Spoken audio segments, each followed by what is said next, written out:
नमस्कार मु डॉक्टर शिव प्रसाद सेनापति आउ एक नुआ वीडियो रे आपन को स्वागत। आज आमे एक कॉमन हेल्थ इश्यू पर डिस्कस करिबा ता होची कन्स्टिपेशन बा कोष्ठकाठिन्य। वर्तमान रो आधुनिक जीवन शैली खाद्य पेय रे अनियमितता निद्राहीनता जोगु कन्स्टिपेशन एक साधारण समस्या रे परिणत हलानी। जीवन रे केबे ना केबे समस्त याको एक्सपीरियंस करिथांती। आज आमे डिटेल्स जानिबा एही कन्स्टिपेशन कौन, एहार कारण, ठीक समय रे जदी ट्रीटमेंट करा न गले कौन सब कॉम्प्लिकेशन हे पारे एवं वीडियो शेष रे किछि टिप्स कहबी जहा द्वारा कि कन्स्टिपेशन समस्या सब दिन पई दूर हे जिवो। प्रथमे देखिबा कन्स्टिपेशन कौन। साधारणतः भारतीय माने दिन को थरे किंबा दुई थर मोशन पास करथांती। एथिरु व्यतिक्रम हेले झाड़ा जदि कठिन हब, झाड़ा जीवा समय रे कुंथेइबा को पड़िले, झाड़ा रे रक्त पड़िले, झाड़ा ठीक से सफा न हेले किंबा झाड़ा गला पर मध्य कंप्लीट पास कला भली न लागिले ताकू आमे यूजुअली कहि थाउ कन्स्टिपेशन। किंतु मेडिकल टर्म रे सप्ताह को 3 थर रु कम लेट्रिन पास कले ताकू आमे कहि थाउ कन्स्टिपेशन। कन्स्टिपेशन हेले सकाळु पूरा दिन सारा किछि भी फ्रेश लागिबनी, कोनोसी काम करिबा को इच्छा हबनी, पेट भारी भारी लागिबो, पेट फुलिबो, हल्का पेन हेई पारे, पेट रे गैस वृद्धि पाइबो, भोक हबनी, खाद्य खाइबा को इच्छा हबनी, बहुत खराब स्मेल गैस पास हुए जहा कि सबठो अनकंफर्टेबल। वर्तमान देखिबा ए कन्स्टिपेशन रो कारण कोन। नंबर 1 खाद्य रे फाइबर कमी जिबा माने तंतुयुक्त पनिपरिबा, फलमूल, साग इत्यादि अंतर्भुक्त न करिबा। नंबर 2 यथेष्ट परिमाण रे पानी न पीबा। Number 3 lack of physical activity, शारीरिक परिश्रम न करिबा। नंबर 4 अत्यधिक तेल छणाछणी खाद्य, मसाला युक्त खाद्य, जंक फूड, फास्ट फूड एमती किछि खाद्य जहा कि बहुत टाइम लागे हजम होबा पई, जेमिति कि नॉन वेज प्रोडक्ट एसबु अधिक खाइबा। नंबर 5 राति अनिद्रा रहिबा। राति अनिद्रा रहिले कोन हुए ना हमर स्लीप एवं वेकअप साइकिल डिस्टर्ब हुए जहा द्वारा कि मोशन मध्य ठीक से पास हुए नी। नंबर 6 मानसिक चाप एवं डिप्रेशन। नंबर 7 ओबेसिटी बा मेदबहुलता। देखिबे मोटा लोक मानकु अधिक कन्स्टिपेशन हुए। नंबर 8 ओल्ड एज, वृद्ध अवस्था रे बयस बढ़िबा संगे संगे कन्स्टिपेशन समस्या मध्य वृद्धि पाए। नंबर 9 प्रेगनेंसी, गर्भावस्था रे महिला मानकु अधिक कन्स्टिपेशन हुए।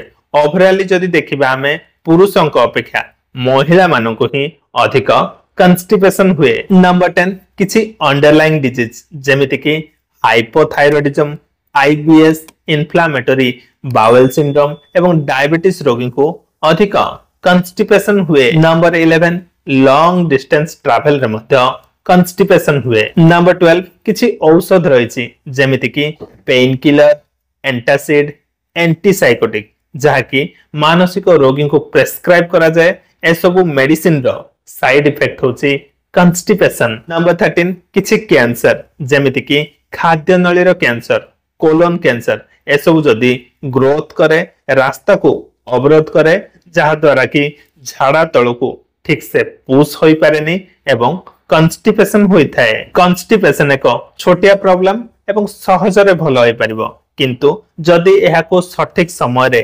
ट्रीटमेंट करा न गले एहा परवर्ती समय रे पाइल्स बा अर्श, फिशर बा मलकंटक एवं भगंदर फिस्टुलार कारण साजे। कन्स्टिपेशन सहित जदी किछि अलार्मिंग सिम्पटम जेमिति कि झाड़ा रे रक्त पड़िबो, वृद्ध अवस्था रे ओल्ड एज रे नुआ करी कन्स्टिपेशन हबो, कला झाड़ा हबो, भोक हबनी, ओजन धीरे धीरे जदी कमी जिवो, फैमिली रे जदी काहा को पूर्वरु कोलन कैंसर बा खाद्य नळीर कैंसर हेतिबो सेमाने निजको अधिक सतर्क रखंतु। एभली प्रॉब्लम सब देखा गले आपण तुरंत जने डॉक्टर सहित कंसल्ट करंतु एवं आवश्यक स्थले कोलोनोस्कोपी करा जाए, जेउथिरे कि डॉक्टर पूरा खाद्य नली को डायरेक्टली देखि पारंती एवं प्रॉब्लम कौन हेछि बेटर जना पड़े। आउ किछि पेशेंट आस्थांती जेउ मानु कि 3-4 दिन हला कंप्लीटली झाड़ा हेइ नथिबो,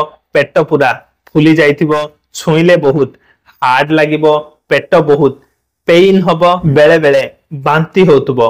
ए सबु केस रे हमें इंटेस्टिनल ऑब्स्ट्रक्शन सस्पेक्ट करिथाउ। एहार सठिक निरूपण पई पेटर एक्सरे एवं अल्ट्रासाउंड करा जाय। इंटेस्टिनल ऑब्स्ट्रक्शन होची एक एक्यूट सर्जिकल इमरजेंसी कंडीशन जेउथरे कि पेशेंट करो सर्जरी दरकार पड़ी पारे। वर्तमान देखिबा द मोस्ट इंपोर्टेंट थिंग कोन कले कॉन्स्टिपेशन समस्या दूर हबो। Number 1 and the most important होची खाद्य रे अधिक परिमाणर तंतुयुक्त खाद्य शामिल करंतु। अधिक परिमाण रे सबुज पनिपरिबा एवं फलमूल खांतु। नंबर 2 प्रचुर परिमाण रे पानी पियंतु।